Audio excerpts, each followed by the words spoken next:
అందరికీ మరణాత మరణాత మహిమస్వరం కార్యక్రమం వీక్షిస్తున్న దేవుని పిల్లలైన మీ అందరికీ ప్రభు నామములో శుభములు కలుగును గాక. అందరికీ క్రిస్మస్ శుభాకాంక్షలు. ఇప్పుడు పాస్టర్ సామ్యూల్ సుందర్ రెడ్డి గారు క్రిస్మస్ వర్తమానం అందిస్తారు. శ్రద్ధగా ఆలకించండి. మనల్ని పిలిచినటువంటి వాడుగా కనబడుతూ ఉన్నాడు. ఇలాంటి త్యాగాలు ఉన్నాయండి ఈ పండుగలో. దీని గురించి మనం ప్రకటించాలి కదా. ప్రకటించకుండా క్రిస్మస్లు చేసుకోవడం వల్ల ఉపయోగం ఏముంది? దేవునికి స్తోత్రం. గమనించాలి. ఇంకా మనం ముందుకు వెళ్ళినట్లయితే అసలు యేసుక్రీస్తు ప్రభువారు పుట్టినప్పుడు జరిగినటువంటి క్రిస్మస్ల గురించి మనం ఈరోజు మాట్లాడుకుందాం. వాళ్ళు ఎలా చేశారో మనం కూడా అలాగే చేద్దాం. వాళ్ళు ఏ విధంగా జరిగించారో మనం కూడా అదే విధంగా జరిగిద్దాం. పరిశుద్ధ గ్రంథములో మరి చెప్పబడినటువంటి క్రిస్మస్ల గురించి మనం గమనిస్తే 5 రకాల క్రిస్మస్లు ఉన్నాయండి. వాళ్ళు ఎలా చేశారో మనం కూడా అలాగే చేద్దాం. అది నిజమైన క్రిస్మస్ అవుతుంది. మొదటిగా యేసుక్రీస్తు ప్రభువారు పుట్టినప్పుడు మొట్టమొదటిగా మరి దేవుడు వార్తను గొర్రెల కాపరులకు అందించాడండి. ఒకసారి ఆ సీక్వెన్స్ మనం గమనిస్తే రక్షకుడు పుడతాడు, త్వరలో పుడతాడు అనే విషయము ప్రవక్తలకు దేవుడు బయలుపరిచాడు. అలాగే రక్షకుడు ఇంక పుట్టేస్తాడు అనే మాట మరియా యోసేపులకు దేవుడు బయలుపరిచాడు. రక్షకుడు పుట్టేశాడు అనే మాట మూడవదిగా గొర్రెల కాపరులకు దేవుడు మొట్టమొదటిగా బయలుపరిచాడు. ఈ 3 కూడా మనం గమనించాలి. ఈ 3 స్టేజ్లో కూడా మనం గమనించవలసిన వారమై ఉన్నాం. దేవునికి స్తోత్రం. మరి గొర్రెల కాపరులకే దేవుడు మొట్టమొదటిగా ఎందుకు ఈ సువార్తను, ఎలాంటి సువర్తమానం అంటే ప్రజలందరికీ కలుగబో మహా సంతోషకరమైన సువర్తమానము గొర్రెల కాపరులకి ఎందుకు తెలియజేశాడన్న విషయము కూడా గతంలో నేను చెప్పి ఉన్నాను. అద్భుతమైనటువంటి వర్తమానం అది. ఎందుకు గొర్రెల కాపరులకి తెలియచేయబడింది అంటే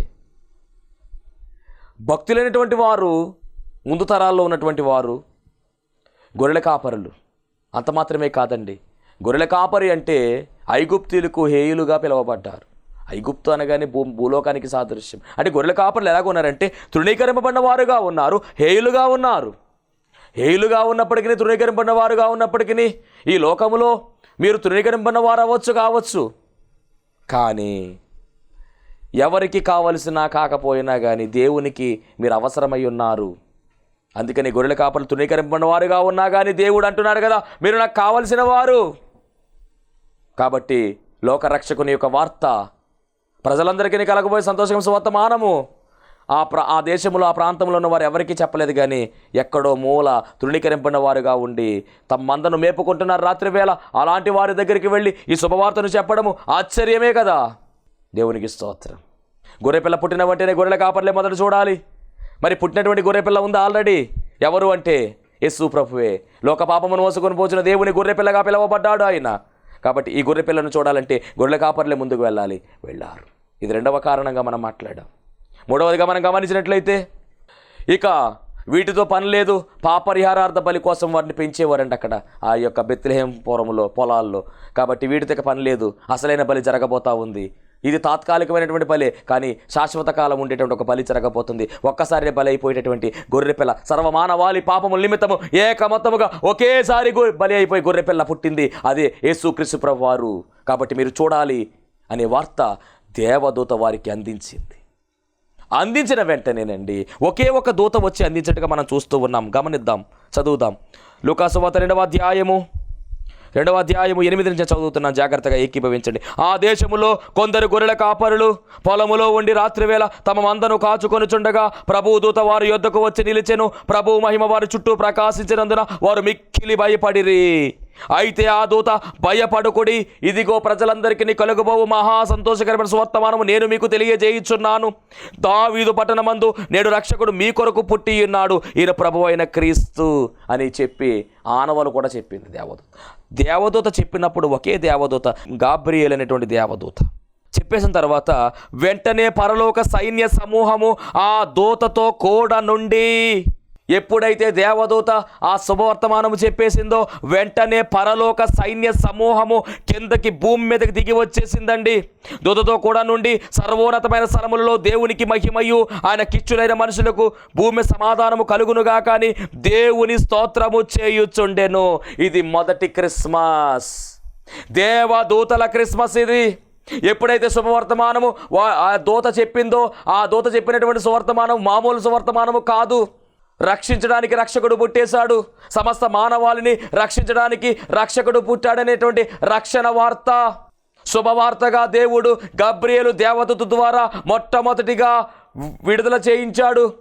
మొదటి మెసెంజర్ గబ్రియేలు దేవదూత పరలోకములో ఉన్నటువంటి సువార్తను, పరలోకములో ఉన్నటువంటి వార్తలను తీసుకొచ్చేటటువంటి గొప్ప మెసెంజర్ ఎవరంటే ఈ యొక్క దేవదూత. గబ్రియేలు దేవదూత చక్కని వర్తమానము తీసుకుని వచ్చింది. శుభ సంతోషకరమైనటువంటి వర్తమానము, మహా సంతోషకరమైనటువంటి వర్తమానము, అత్యానందాన్ని కలిగించేటటువంటి వర్తమానము, నిత్య జీవములోనికి వెళ్ళడానికి దేవుడే నరుడిగా ఈ లోకానికి వచ్చి వేశాడు. మీరు ఇక చింతించవలసినటువంటి పని లేదు.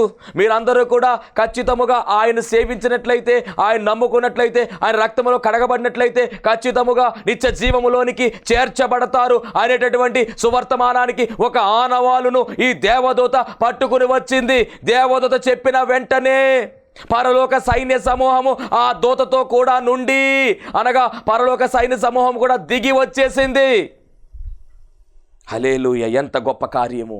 అలా వచ్చిన వెంటనే ఈ దూతలన్నీ కలిసి, అనగా పరలోకములో నిత్యము దేవుణ్ణి స్తుతిస్తున్నటువంటి దేవదూతలు, సైన్యములకు అధిపతి యెహోవా పరిశుద్ధుడు పరిశుద్ధుడు పరిశుద్ధుడు మానక గాన ప్రతిగానాలు చేయుచున్నటువంటి ఆ దేవదూతల సమూహం ఏదైతే ఉన్నదో, ఆ సమూహము యేసుక్రీస్తు ప్రభువు వారు పుట్టినటువంటి సమయములో ఈ భూలోకానికి దిగి వచ్చి స్తుతుల ఆర్భాటము చేస్తున్నారు, స్తోత్రాలాపన చేస్తూ ఉన్నారు. అద్భుతమైనటువంటి రీతిలో దేవుణ్ణి గణపరుస్తున్నారు, దేవుణ్ణి స్తుతిస్తున్నారు. ఇంకా ఒక మాటలో చెప్పాలంటే దేవుణ్ణి ఆరాధిస్తున్నారు.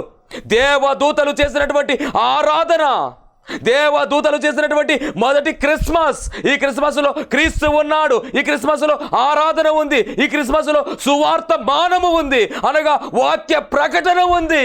ఏ క్రిస్మస్లో అయితే సువార్త ఉంటుందో, ఏ క్రిస్మస్లో అయితే క్రీస్తు ఉంటాడో, ఏ క్రిస్మస్లో అయితే ఆరాధన ఉంటుందో అది నిజమైనటువంటి క్రిస్మస్. అలాంటి క్రిస్మస్ చేయాలి మనం. దేవునికి మహిమ కలుగునుగాక. అలాంటి క్రిస్మస్లు కరువవుతున్నాయి. జాగ్రత్త, జాగ్రత్త. ఈ మాటలు ఏదో చెప్పే మాటలు కాదండి, కనులారా చూచినటువంటి వైనము ఉంది. అనేక చోట్ల ఇలా జరుగుతూ ఉంది. క్రిస్మస్ ఎక్స్మస్గా చేస్తున్నారు. ఎక్స్ అంటే ఎవరికి చేస్తున్నారో తెలియదు ఆరాధన. కాదండి, యేసుక్రీస్తు ప్రభువుని మనం ఆరాధించాలి. ఆరాధనకు యోగ్యుడు ఆయనే, పూజింపదగినటువంటి అర్హుడు ఆయనే. వాక్యము లేకుండా ఎంతకాలం చేస్తారు? వాక్యం లేకుండా క్రిస్మస్. కేక్ కట్ చేస్తే క్రిస్మస్ అయిపోతుందా? భోజనాలు పెడితే క్రిస్మస్ అయిపోతుందా? ఆర్భాటం చేస్తే క్రిస్మస్ అయిపోతుందా? క్రీస్తు లేని క్రిస్మస్ ఎందుకు? వాక్యము లేని క్రిస్మస్ ఎందుకు? దేవునికి మహిమ కలుగునుగాక. ఏ కార్యము చేసినా, మీరు భోజనము చేసినా, పానము చేసినా ఆయన నామమును స్తుతించవలసిన పని ఉన్నది. ఆయన నామ ఘనత కొరకే చేయాలి. మనం ఏ పని చేసినా సమస్త మహిమా ఘనత ప్రభావములు ఆయనకే చెల్లాలి. ఆయన మహిమ కొరకే కదా. మీరు భోజనము చేసినా, పానము చేసినా, ఏమి చేసినా ఆయన మహిమ కొరకు చేయాలి. ఎందుకంటే ఆయనను మహిమపరచడానికే మానవుణ్ణి దేవుడు నిర్మించుకున్నాడు. ఈ సత్యము కూడా గ్రహించుకోకపోతే ఇక మనం ఏం చేయగలం? దేవదూతలు చేసినటువంటి మొదటి క్రిస్మస్లో క్రీస్తు ఉన్నాడు, శుభవర్తమానము వెళ్ళింది, వాక్య ప్రకటన వెళ్ళింది. ఇదే కదా ఆధారం. ఓ పాపి, నీ పాపము నుండి నీకు విడుదల కలగజేసేటటువంటి రక్షకుడు పుట్టి ఉన్నాడు. అదే కదా ఆనందం. నీతిమంతుడు లేడు, ఒక్కడును లేడు, అందరూ పాపులుగా ఎంచబడుతున్నారు, పిలువబడుతున్నారు. తప్పిపోయినటువంటి వారమై ఉన్నాం మనం, ఎడబాటులోనికి వెళ్ళిపోయినటువంటి వారమై ఉన్నాం మనం. జన్మపాపము, నైజ పాపము, కర్మపాపము, అన్ని పాపాలు కలగలుపుకొని పాపము అనేటువంటి విషయముతో నిండిపోయాం మనం అందరము కూడా. దీని విరుగుడు పుట్టింది. ఆ విరుగుడు ఎవరంటే యేసు ప్రభువే. ఆయన రక్తములో కడగబడితేనే, ఆయన రక్తము మనలోనికి చేర్చబడితేనే మనము పరిశుద్ధులుగా మార్చబడతాం. నేను పరిశుద్ధులను కనుక మీరు కూడా పరిశుద్ధులై ఉండండి అని పాత నిబంధనలో చెప్పలేదా ప్రభు? తనేటువంటి దేవుడు మనకు లేవియకాండములో, నిర్గమకాండములో, కాండాలలో మనకు స్పష్టంగా తెలియజేస్తున్నాడు. మరి మనం పరిశుద్ధులుగా మారాలి అంటే ఆయన రక్తము ద్వారానే మనము పరిశుద్ధులుగా మారగలము. ఆయన లేకపోతే మనము ఏమీ చెయ్యలేము. మరి అలాంటి ఆయన పుట్టిన రోజు వేడుక ఎలా జరిగించాలి అంటే, నీ మహిమ నిమిత్తం కాదు చేయవలసింది, ఆయన మహిమ నిమిత్తం. నీకు కాదు సన్మానాలు జరగవలసింది, యేసయ్యకు జరగాలి సన్మానాలు. ఘనత, సమస్త మహిమ ఘనత ఆయనకు ఇవ్వాలి. ఎందుకంటే పరలోకములో ఉన్న వైభవాన్ని విడిచిపెట్టి ఈ లోకానికి వచ్చేసాడు ఆయన. ఆయన గురించి మాట్లాడాలి కదా ఘనముగా, ఎవరి గురించో మాట్లాడడం కాదు. ఆయన చూపించాలి కదా ప్రజలకు. దేవునికి మహిమ కలుగునుగాక. మరి మొదటి క్రిస్మస్, దేవదూతల క్రిస్మస్లో మనకు ఏమి కనబడుతుంది అంటే, క్రీస్తు కనబడుతున్నాడు, ఆరాధన కనబడుతుంది, వాక్య ప్రకటన కనబడుతుంది, సువర్తమానమును మోసుకు వచ్చిన దేవదూత, ద ఫస్ట్ మెసెంజర్ మనకు కనబడుతుంది. ఉందా క్రిస్మస్లో ఆరాధన కనబడుతుందా? దేవునికి మహిమ కలుగును గాక. ఇది మొదటి క్రిస్మస్, దేవదూతలు చేసినటువంటి క్రిస్మస్. ఎంత అద్భుతంగా చేశారండి. భూమి షేక్ అయిపోయింది. దేవదూతలు భూమి మీదకు వచ్చి ఇంత ఆర్భాటం చేశారా అంటే, పుట్టినటువంటి బాబు యేసుక్రీస్తు ప్రభు వారు సామాన్యుడా? కాదే. కలిగినదేది కూడా ఆయన లేకుండా కలుగలేదు. సృష్టి ప్రారంభం నుంచి ఉన్న దేవుడు ఆయన, ఆల్ఫా ఒమేగా ఆయనే కదా. కాబట్టి ఆయనే అన్నీ విడిచిపెట్టుకొచ్చాడు ఈ లోకంలోనికి. అందుకని దేవదూతలు కూడా వచ్చేసింది, బలమైన ఆరాధన జరిగించారు. వారి నుంచి మనం నేర్చుకోవాలి. ఇది క్రిస్మస్, నిజమైన క్రిస్మస్, దేవదూత చెప్తున్నటువంటి మాట. ఇక రెండవదిగా మనం గమనించినట్లయితే, గొర్రెల కాపరులకి ఎప్పుడైతే వార్త అందిందో వారందరూ కూడా వెళ్ళిపోయారు అక్కడికి. గొర్రెల కాపరులు చేసినటువంటి క్రిస్మస్ ఇది కూడా మనం గమనించాలి. ఈ క్రిస్మస్లో కూడా ఏం దాగి ఉన్నాయో. ఆ దూతలు తమ యొద్ద నుండి పరలోకమునకు వెళ్ళిన తరువాత, లూకాసు వార్త 2:15 నుంచి, ఆ దూతలు తమ యొద్ద నుండి పరలోకమునకు వెళ్ళిన తరువాత ఆ గొర్రెల కాపరులు జరిగిన కార్యమును ప్రభువు మనకు తెలియజేయించి ఉన్నాడు. మనము బెత్లెహేము వరకు వెళ్ళి చూతము రండని ఒకరితోనొకడు చెప్పుకొని త్వరగా వెళ్ళి, ఆలస్యం చేయలా, త్వరగా వెళ్ళి వెంటనే వెళ్ళిపోయారు. మరియను యోసేపును తొట్టెలో పండుకొని శిశువును చూచిరి. కన్నులారా ప్రభువును చూచారు. వారు చూచి ఈ శిశువును గూర్చి తమతో చెప్పబడిన మాటలు ప్రచురము చేశారు. ఇది వాక్యం. హల్లెలూయా. క్రిస్మస్లో వాక్య ప్రకటన ఉందా? దేవదూతల క్రిస్మస్లో వాక్య ప్రకటన ఉంది. సమాధానము ప్రజలందరికీ నీ కలగబోవు మహా సంతోషకరమైన సువర్తమానము. అంత మాత్రమే కాదు, తనకిచ్చులైనటువంటి మనుష్యులకు, సర్వోన్నతమైన దేవునికి మహిమయు ఆయన కిష్టులైన మనుషులకు భూమి సమాధానము కలుగునుగాక అనే మాట, అనే సువర్తమానం అక్కడ ఉంది. స్తోత్రాలాపన కూడా ఉంది. ఇక్కడ దేవదూతల క్రిస్మస్లో అవన్నీ మనం చూస్తున్నాం. ఇప్పుడు గొర్రెల కాపర్ల క్రిస్మస్లో కూడా వారు త్వరగా వెళ్ళారండి. వెళ్ళిన తర్వాత వారు ఆయన చూచారు. ఈ శిశువును గూర్చి తమతో చెప్పబడిన మాటలు ప్రచురము చేసిరి. అనుభవాలు గమనించండి. దేవదూతలు యేసయ్యను చూచి కనపడుతుంది. రెండవది, గొర్రెల కాపర్లు ఆయనను చూచి, అంటే మన క్రిస్మస్లో మనము ఆయనను చూచే వారముగా ఉండాలి. ఆయన చూచే అనుభవములోనికి మనం వెళ్ళాలి. అది కదా మన నిజమైన క్రిస్మస్. అనగా ఆరాధన చేయాలి, ధ్యానము చేయాలి. ధ్యాన క్రిస్మస్ అన్నారు పెద్దలు. జరుగుతుందా? ఏవేవో చేస్తూ ఉంటాం, అసలైనవి చేయవలసినవి విడిచిపెడుతున్నాం. టైం లేదండి వాక్యానికి, టైం లేదు వాక్యానికి అనే మాటలు వినడం లేదా మనం? టైం ఉండదు, టైం పెట్టుకోవాలి, అప్పుడు వస్తుంది టైం. అనవసరమైన వాటికి టైం ఇచ్చేసి వాక్యానికి టైం లేదంటే అది నిజమైన క్రిస్మస్ అవుతుందా? బైబిల్ పరంగా గమనిస్తే వాక్యమే మనకు మెయిన్. వాక్యం మీద మనం ఆధారపడి ముందుకు వెళితే మన జీవితాలు కట్టబడతాయి, మన జీవితాలు పరలోకములోనికి చేరువవుతాయి. మన జీవితాలు దేవునికి మరింత దగ్గరవుతాయి. అంత శక్తి ఉంది వాక్యంలో. అలాంటి వాక్య ప్రకటన లేకుండా క్రిస్మస్ జరుగుతాము, అది సరైనదేనా? ఆరాధన లేకుండా క్రిస్మస్ జరగడం సరైనదేనా? అసలు క్రీస్తు లేకుండా క్రిస్మస్ జరగడం అదేనా క్రిస్మసేనా? దేవునికి స్తోత్రం. ఇక్కడ కనులారా చూచారండి.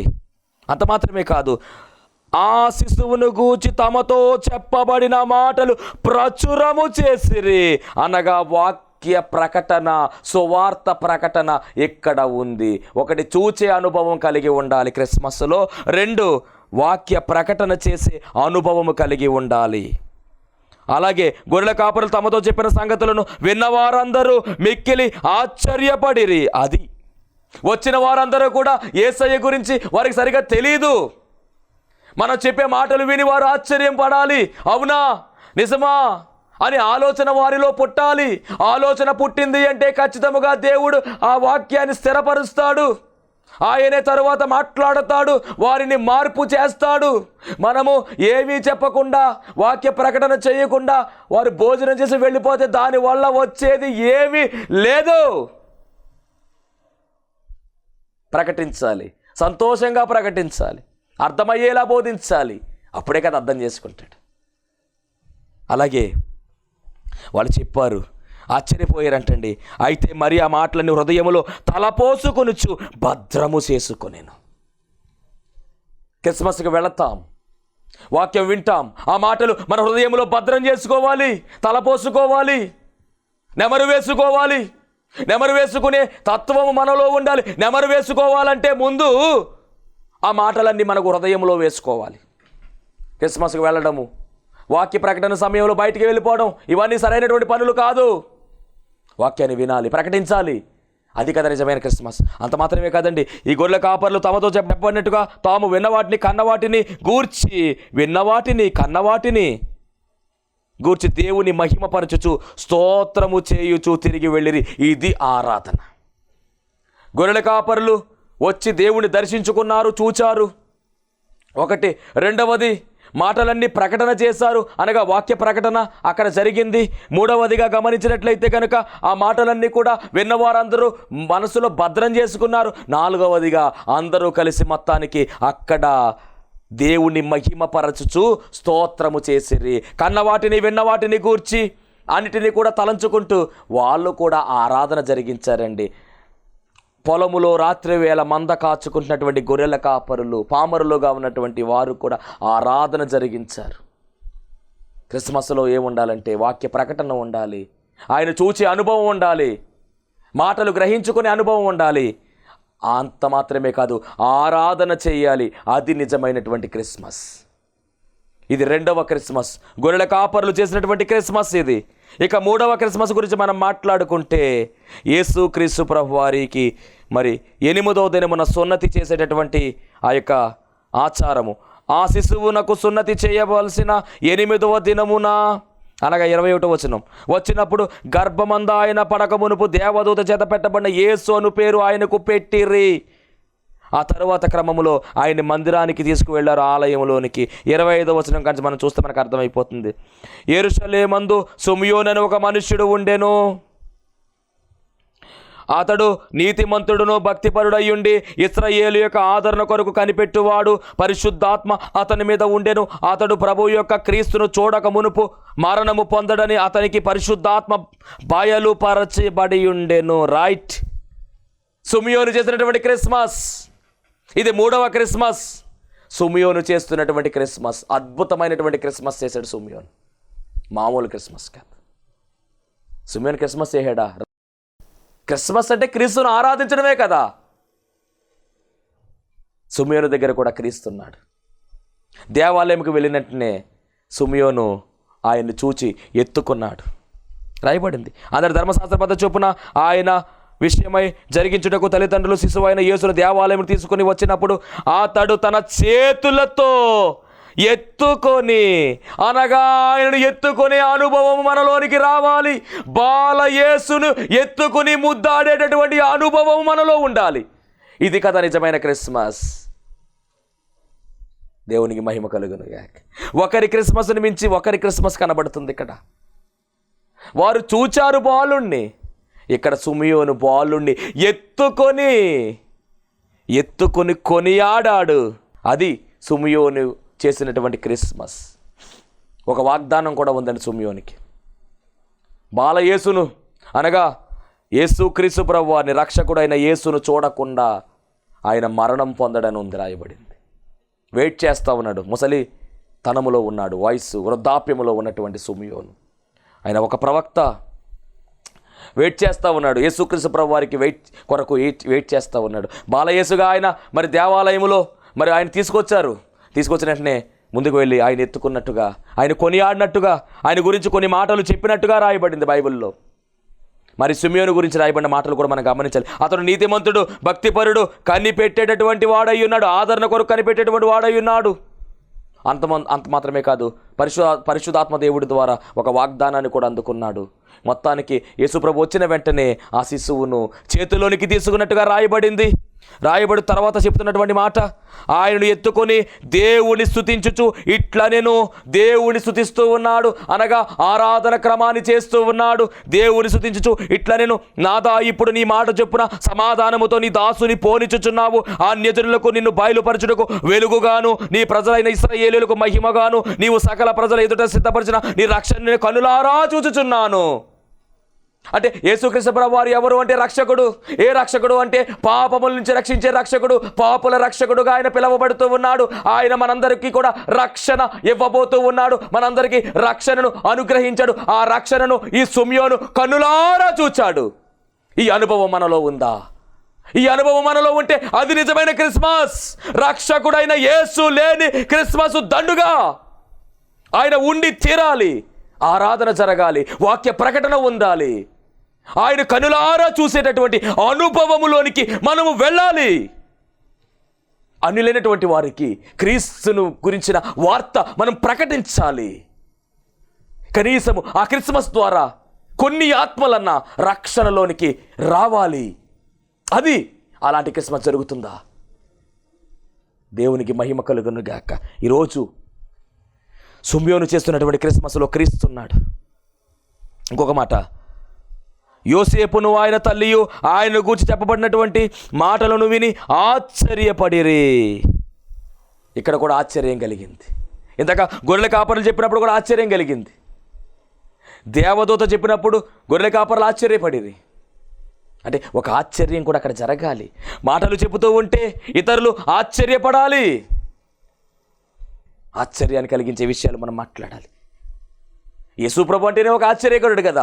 ఎలయనగా మనకు శిశువు పుట్టిన మన కుమారుడు కనబడును, ఆయన భుజం మీద రాజ్యభారముండును. ఆయన ఆశ్చర్యకరుడైన విషయాలు మనము మాట్లాడాలి. అంటే వాక్య ప్రకటన క్రిస్మస్లో ఉండాలి. సమయమే లేదంటున్నప్పుడు ఇక వాక్యం ఏం చెప్తున్నారు? అలాంటి క్రిస్మస్లు కూడా జరిగిపోతున్నాయి. కాదు ఇక్కడ ఈ 3వ క్రిస్మస్గా చెప్పబడుతున్నటువంటి ఈ క్రిస్మస్లో ఏం కనబడుతుంది అంటే సిమియోను దేవుణ్ణి ఆరాధిస్తూ ఉన్నాడు. దేవునికి మహిమ కలుగునుగాక. అంత మాత్రమే కాదండి, ఒక అద్భుతమైనటువంటి స్టేట్మెంట్ కూడా ఆ ఆరాధనలోనే సిమియోను పలుకుతున్నట్టుగా మనం చూస్తూ ఉన్నాం. దేవునికి మహిమ కలుగునుగాక. ఇది 3వ క్రిస్మస్. ఇక 4వ క్రిస్మస్. మరొక వృద్ధురాలు దేవాలయంలో ఉంది. ఆమె పేరు అన్నా. ఈమె కూడా వచ్చి ఆయనను ఎత్తుకొని కొనియాడినట్టుగా రాయబడింది. చదువుదాం. 37వ అధ్యాయము, లోకాసువార్త 2వ అధ్యాయం 37వ వచనము. మరియు ఆషేరు గోత్రికులను పనుయేలు కుమార్తెనై ఉన్న అన్నా అను ఒక ప్రవక్త ఉండెను. ఆమె కన్యాతో మొదలుకొని 7 ఏండ్లు పెనివిడితో సంసారము చేసి బహుకాలము గడిచినదై 84 సంవత్సరములు విధవరాలయ్యుండి దేవాలయం విడువక ఉపవాస ప్రార్థనలతో రేయింబగలు సేవ చేయుచుండెను. ఆమె కూడా ఆ గడియలోని లోపలికి వచ్చి దేవుని కొనియాడి యెరూషలేములో విమోచన కొరకు కనిపెడుచున్న వారందరితో ఆయన గురించి మాట్లాడుచుండెను. ఈమె దగ్గర కూడా ఏమి ఉందంటే కొనియాడతా ఉంది, ఆయనను ఆరాధించింది, ఆయన స్తుతించింది. అంత మాత్రమే కాదండి, ఆయన కొరకు ఆయనను గూర్చి చెప్పింది. అంటే ఆయన గురించి మాట్లాడింది. అంటే వాక్య ప్రకటన ఉంది. ఈ క్రిస్మస్లో ఆయన చూచింది. రెండవది వాక్య ప్రకటన చేసింది. అంత మాత్రమే కాదండి, 3వది మనం గమనించినట్లయితే కనుక ఆమె మరి చక్కని రీతిలో మరి కనిపెట్టిన విధానం కూడా ఇక్కడ కనపడుతూ ఉంది. అంటే క్రిస్మస్లో ఇవన్నీ ఉండాలి. వాక్యం ఉండాలి, క్రీస్తు ఉండాలి, వాక్యం ఉండాలి, కనిపెట్టాలి, ఆయన చూడాలి. ఈ అనుభవం కలిగిందే క్రిస్మస్. క్రీస్తును మనం ఆరాధించాలి. ఇది 4వ క్రిస్మస్. ఇక 5వ క్రిస్మస్ మత్తయి సువార్తలో జ్ఞానులు చేసినటువంటి క్రిస్మస్. చుక్క దారి చూపగా, నక్షత్రము దారి చూపగా వారు వచ్చి ఆయనను చూచి అత్యానందభరితులై ఆయనకు మరి మ్రొక్కినట్టుగా, ఆయన్ను పూజించినట్టుగా, ఆరాధించినట్టుగా రాయబడింది. వారు ఆ నక్షత్రమును చూచి అత్యానందభరితులై ఇంటిలోనికి వచ్చి తల్లిన మరియను ఆ శిశువును చూచి అనుభవం ఉంది వీరిలో. సాగిలపడి ఆయనను పూజించి అనగా ఆరాధించి, అంటే ఇది జ్ఞానుల క్రిస్మస్. 5 రకాల క్రిస్మస్. ఈ 5 రకాల క్రిస్మస్సుల్లో దేవదూతలు చేసినటువంటి క్రిస్మస్, పరలోకవాసులుగా పిలువబడుతున్నటువంటి దేవదూతల క్రిస్మస్సుల్లో క్రీస్తున్నాడు. వాక్య ప్రకటన ఉంది, చూచే అనుభవం ఉంది. గొర్రెల కాపరులుగా హీనులుగా ఉన్నటువంటి వారి క్రిస్మస్లో చూచే అనుభవం ఉంది, వాక్య ప్రకటన ఉంది, సువర్తమానం ఉంది, క్రీస్తు కూడా ఉన్నాడు, ఆరాధన కూడా ఉంది. మరి 3వదిగా పిలువబడినటువంటి క్రిస్మస్, సుమియోను చేసినటువంటి క్రిస్మస్లో కూడా వాక్య ప్రకటన ఉంది, ఆరాధన ఉంది, చూచే అనుభవం ఉంది, ఎత్తుకునే అనుభవం కూడా ఉంది. అన్నా చేసిన క్రిస్మస్లో కూడా ఇవన్నీ ఉన్నాయి. అలాగే జ్ఞానులు చేసినటువంటి క్రిస్మస్లో కూడా ఈ అనుభవాలు ఉన్నాయి. మరి మనము చేస్తున్నటువంటి క్రిస్మస్లో ఈ అనుభవాలు ఉన్నాయా లేవా? క్రీస్తు లేని క్రిస్మస్ చేస్తున్నామేమో జాగ్రత్త. క్రీస్తు ఉండాలి, వాక్యం ఉండాలి, ఆయన చూచే అనుభవం ఉండాలి, ఆరాధన ఉండాలి, స్తుతులు ఉండాలి. ఇవన్నీ కలగలుపుకోవడమే క్రిస్మస్, నిజమైన క్రిస్మస్. అట్టి నిజమైనటువంటి క్రిస్మస్ యొక్క అంతస్తు దేవుడు మనందరికీ అనుగ్రహించునుగాక. ఆమెన్. మహాపరిశుద్ధుడా, మహిమగల దేవా, ప్రేమాస్వరూపి, దయగల యేసు క్రీస్తు ప్రభువాని ఘనమైన నామానికి వందనాలు, స్తోత్రాలు, స్తుతులు. నిజమైనటువంటి క్రిస్మస్ను గురించినటువంటి మాటలు మీరు మాతో మాట్లాడి ఉన్నారు. దేవా, నీ బిడ్డలను ఆశీర్వదించండి. వారికి ఉన్నటువంటి బాధలు, బలహీనతలు, కష్టాలు అన్ని తొలగించండి. సంతోషము, సమాధానం నీ బిడ్డలకు దయచేసి మీరే మహిమ, ఘనత, కీర్తి, ప్రభావం పొందుకోమని త్వరగా పెండ్లి కుమారుడుగా రానయ్యున్న యేసయ్య శ్రేష్టమైన నామములో అడిగి వేడుకొనుచున్నాము పరమ తండ్రి. ఆమేన్. అందరికీ మరణాత. దేవునికి స్తోత్రం. అందరికీ వందనమన్నా తెలియజేస్తున్నాను. మరణాత మహిమస్వరం అనే ఆధ్యాత్మిక కార్యక్రమాన్ని వీక్షిస్తున్న మీ అందరికీ కూడా మరొక పర్యాయము ప్రభు పేర వందనమన్నా తెలియజేస్తూ ఉన్నాను. మరి ఈ కార్యక్రమము ఎంతో ఆశీర్వాదంగా ఉందని, ఈ కార్యక్రమం ద్వారా ఎన్నో మేలు పొందుకున్నామని మరి మీరందరూ కూడా ఫోన్ కాల్ చేస్తూ ఉన్నారు. చాలా సంతోషము. ఎన్నో అద్భుత ఆశ్చర్యకార్యాలు దేవాదేవుడు ఈ కార్యక్రమం ద్వారా జరిగిస్తూ ఉన్నారు. దేవుని నామమునికి మహిమ కలుగునుగాక. మరి మీరు చూస్తున్నటువంటి ఈ యొక్క షెడ్ గురించి గతంలో మీకు చెప్పడం జరిగింది. యజమానుడు మరి దీన్ని బేరం పెట్టారని చెప్పేసి, దీన్ని తీసుకుంటే ఇక్కడ ఆరాధన జరుగుతుంది, లేకపోతే మనం బయటికి వెళ్ళాలనేటువంటి పరిస్థితిని మీకు చెప్పినందుకు చాలామంది మరి సహకరించారు. కొంతమంది మరి అమౌంట్ పంపించడం జరిగింది, అలాగే ప్రార్థన చేయడం జరిగింది. దేవుని మహాకృపను బట్టి పంపించినటువంటి కొంత అమౌంట్ మరి యజమానుడికి కట్టడం జరిగింది. ఇంకా చాలా అమౌంట్ మనము వారికి ఇవ్వాల్సి ఉంది. కనుక మరి ఈ కార్యక్రమాన్ని వీక్షిస్తున్నటువంటి మీకు ఎవరికైనా కనుక ప్రేరేపణ కలిగినట్లయితే కనుక మరి మీ వంతు సహకారాన్ని అందించండి. ఈ దీన సేవకునికి మీ యొక్క సహకారం అందించి ఈ సేవను మరి ముందుకు వెళ్ళేలాగా సహకరించవలసిందిగా ప్రభు పేరు తెలియజేస్తూ ఉన్నాను. మీకు ఎవరికైనా కనుక మరి ప్రేరేపణ కలిగినట్లయితే కనుక స్క్రీన్ మీద కనపడుతున్నటువంటి ఆ నెంబర్కి ఫోన్పే చేయండి, లేదా ఫోన్ చేసినట్లయితే కనుక నేనే స్వయంగా మాట్లాడతాను. మీ సహకారాన్ని అందించండి. ప్రభు పనిలో మీరు కూడా పాలి భాగస్తులు కావాల్సిందిగా ప్రభు పేరు తెలియజేస్తున్నాను. అందరికీ మరణాత.